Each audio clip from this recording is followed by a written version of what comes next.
Welcome, Nexus Church family, to our very short 3-week series where we are looking at the last few moments of Jesus' life and helping ourselves to examine how a life centered on Jesus can reignite our hope. Now, this week, we are looking at Jesus' encounter with Mary and Judas, found in the book of Mark, chapter 14. And we're going to look at how we can respond when life's illusions are lifted from our lives. Now, that doesn't make any sense to you. I hope that as we go through this very short passage, we can see how life throws curveballs our way, is another way of looking at it.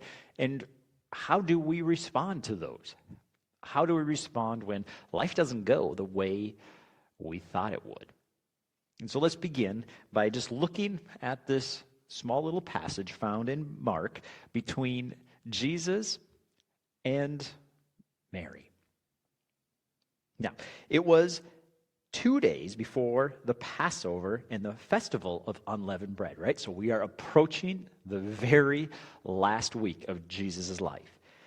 The chief priests and scribes were looking for a cunning way to arrest Jesus, to kill him. Not during the festival, they said, so that there won't be a riot among the people. Because at this time, Jesus, of course, was getting quite a big following. Now, while he was at Bethany at the house of Simon the leper, as he was reclining at the table, a woman came with an alabaster jar of very expensive perfume of pure nard. She broke the jar and poured it on his head, but some were expressing indignation to one another. Why has the perfume been wasted? For this perfume might have been sold for more than 300 denarii and given to the poor. And they began to scold her. How dare you waste this on Jesus? And Jesus replied, "Leave her alone. Why are you bothering her? She has done a noble thing for me. You always have the poor with you, and you can do what is good for them whenever you want. But you do not always have me. She has done what she could. She has anointed my body in advance for burial. Truly, I tell you, whenever or wherever the gospel is proclaimed in the whole world, what she has done will also be told in memory of her." Then Judas Iscariot, one of the 12, went to the chief priests to betray Jesus to them.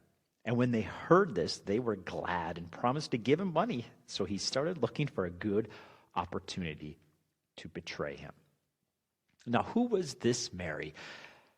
She, of course, is one of a few Marys in the Bible, one being Jesus' mother, and one being the one who was caught in adultery. So let's look at another account of this Mary that we find in John chapter 12. And we get a good glimpse of who this Mary was. 6 days before the Passover, Jesus came to Bethany where Lazarus was, the one Jesus had raised from the dead. So they gave a dinner for him there. Martha was serving them, and Lazarus was one of the ones reclining at the table with him. Then Mary took a pound of perfume, pure and expensive nard, anointed Jesus' feet, and wiped his feet with her hair, so that the house was filled with fragrance of the perfume. Okay, so now we get a little bit more background of who this Mary was. She was the one who worshiped at Jesus' feet while her sister, Martha, was busy working. Right? So we get this track record of who this Mary was. She was a worshiper of Jesus. Now, according to what we know of history, a denarius, a simple one denarius, was worth a day's wage, or in Latin, 10 donkeys. So when the onlookers in the crowd said that what she gave was worth a year's wage, or 3,000 donkeys, this was an expensive perfume. And so what we understand from the time of this generation that they were living in, they wouldn't ever dare to pour out a whole bottle. This was something where if you entered into their house as Jesus did, you would get just a little tiny splash on your forehead as a way of blessing you. But that's not what she was doing. As Jesus so powerfully proclaimed, she was preparing him for burial. This is something that they would do when somebody passed away. They would anoint him, in a sense, pour over all of his body, this perfume. So this was fanatic, right? This was not a normal response. This was all in. Mary was all in. She didn't get disillusioned, as we read with this other character that we're about to learn about. When Jesus says he's going to die and go to the cross for their sins, she was all in and was willing to do whatever it takes to prepare him. But everybody else, when the illusion of who Jesus was lifted and they become disillusioned, they didn't know what to do. And that's what we read in this story of the other character. Who was he? Well, at the end, we see that this was Judas. And again, in John chapter 12, verses 4 from what we just read, one of the disciples, Judas Iscariot, who was about to betray him, said, "Why wasn't this perfume sold for 300 denarii and given to the poor?" He didn't say this because he cared about the poor, but because he was a thief. He was in charge of the money bag and would steal part of what was put in it. So we get a better description of who this Judas was in this example as well from Mark when we read the account of John chapter 12. He was a thief. He didn't care about Jesus anymore. He went into it with this understanding that Jesus was the Messiah. And when Jesus said that he was going to die and go to the cross and raise from the dead, Judas was like, what is going on? I thought he was the Messiah. And when Jesus says that what Mary did was good, that you will always have the poor with you, this was the straw that broke the camel's back, as the old saying goes. And Judas wouldn't have none of it. He went out looking for a way to betray him. And in the process, got the money he so desired. There's two responses in life to when disillusionment happens. And in this account, we see those responses. And it's the same way for us. We can take so much from this example because life never goes the way we think it should. Right?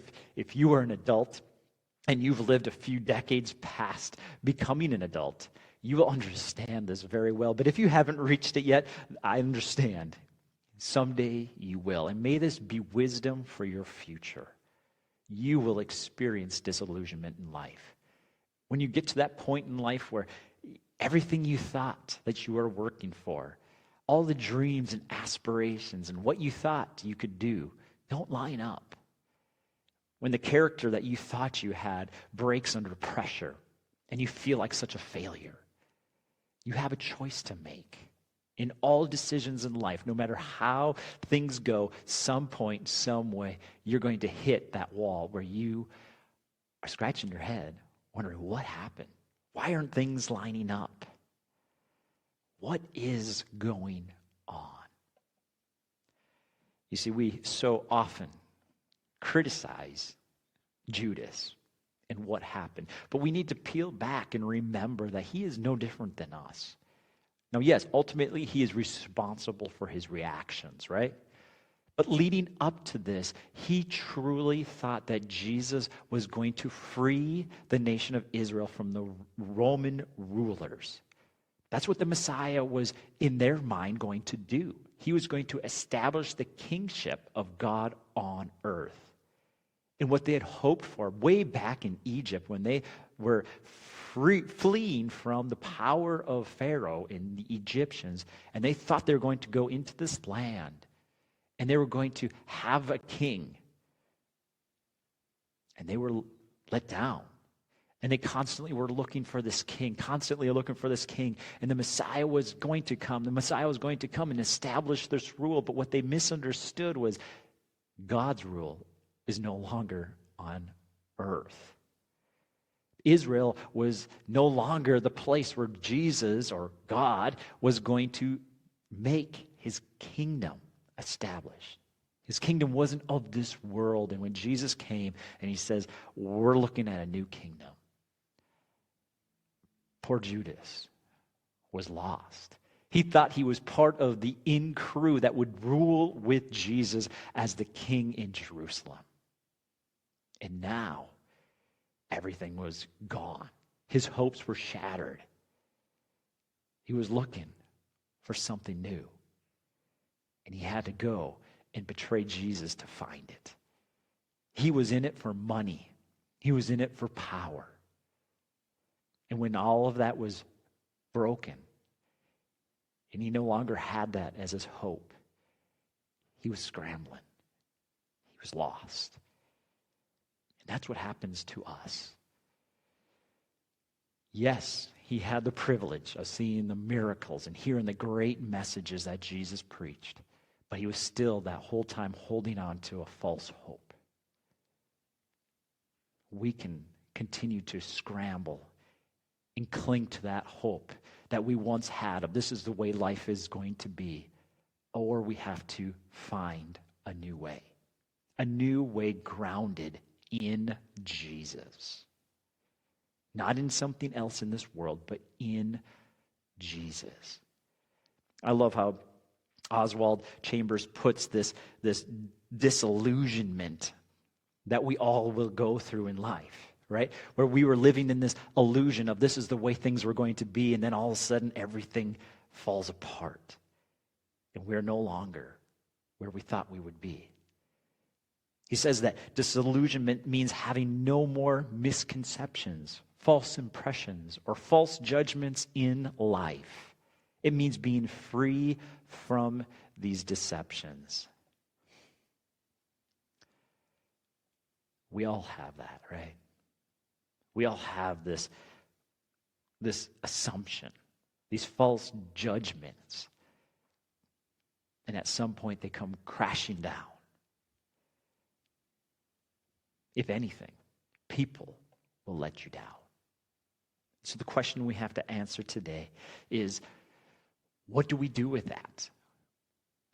What do we do when we get to that point? Because either you will keep living in that illusionment, you'll go back to it, or you will lose hope. You'll lose belief. Either way is dangerous.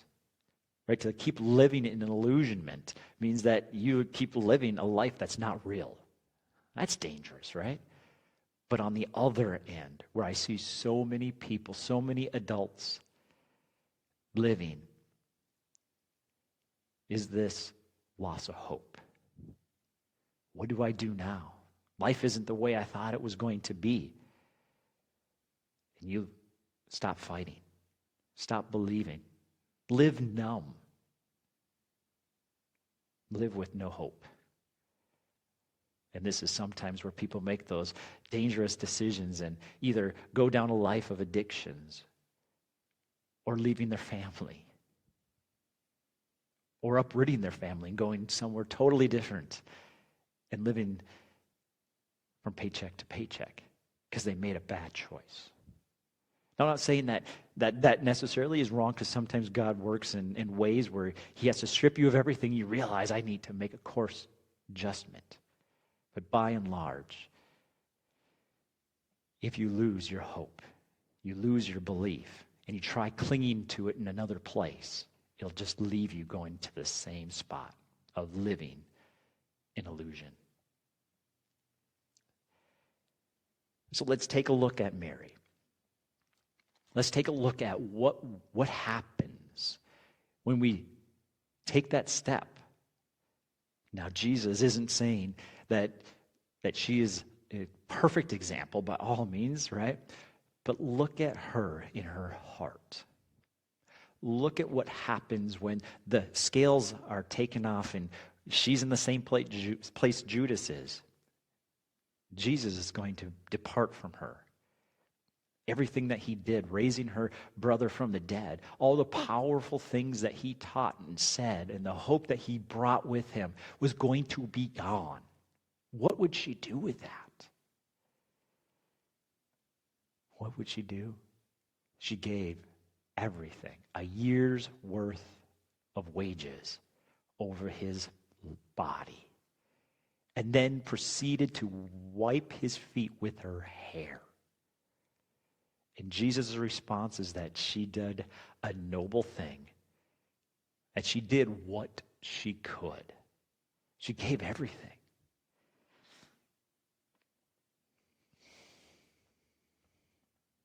So when the rest of the crowd was battling their broken illusions of reality, Mary was preparing Jesus for his burial.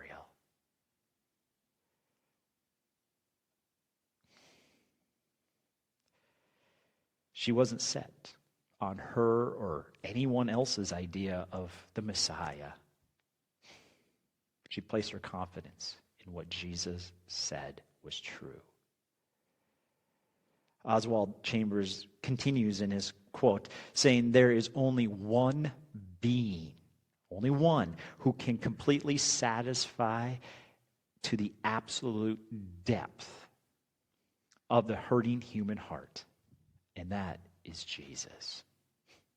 Every relationship that is not based on faithfulness to him will end in disaster." I think you needed to hear that today.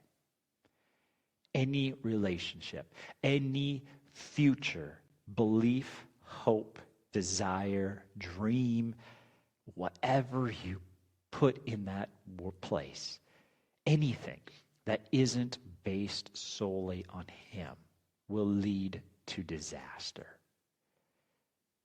Your 401k, your future retirement home, grandkids, retirement, whatever it is, basing your identity in that will leave you desperate, will leave you hopeless, because only Jesus gives you that hope, that purpose, that joy, that peace. And so if you haven't put your hope in him today, it is very clear in Romans 3:23 that we all fall short and that there is no way to the Father. The wages of sin is death. What we have done in our lives keeps us away from him, but God has made a way through Jesus. And if we confess our authority is from him and him alone, and we bow our knee to him as our King, as our Lord, as our only hope, we will find our purpose, our identity, and our peace. And maybe you've already done that in the past. Maybe something like this today is just reminding you, like, my goodness, I have put myself in a place where I'm looking at the wrong thing. My ladder is up against the wrong wall. I'm trying to climb the ladder of success or find my identity in people, or in that future, or in the hope of whatever it was that I was looking forward to. Today, get it back right with him. Put your hope in him. Love him, desire him, spend time with him, share him with others. That is your identity. Don't look for it elsewhere. Find it in Jesus Christ alone. And you will find that your illusionments, they're gone. And you can find the true hope that you were destined to as a son or a daughter of Jesus. Father, I pray for every person listening, that as they go through this life and they experience the setbacks that we all will face, I pray that they will find their identity in Jesus. Not in their work, not in their education, not in the people that they are connected to, but in you. And that through that, they can find their purpose of being your son, your daughter, and going out and sharing that good news with others. In Jesus' name.